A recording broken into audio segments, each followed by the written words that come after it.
પાટણ પાલિકા પર અનાવાડા ગામના સ્થાનિકોના ગંભીર આરોપ। સિંચાઈની કેનાલમાં ભૂગર્ભ ગટરના ગંદા પાણી છોડાતા હોવાનો આરોપ। સ્થાનિકોમાં આક્રોશ।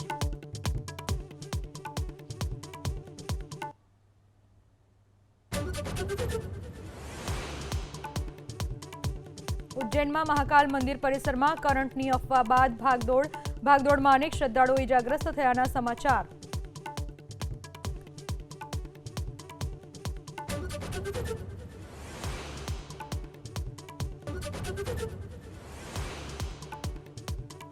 સુરત શહેરમાં હત્યાનો સિલસિલો યથાવત। એક જ દિવસમાં હત્યાના 2 બનાવ। ચોક બજારમાં યુવકની હત્યા તો લીંબાતમાં ભાઈએ જ ભાઈની હત્યા કર્યાનો આરોપ।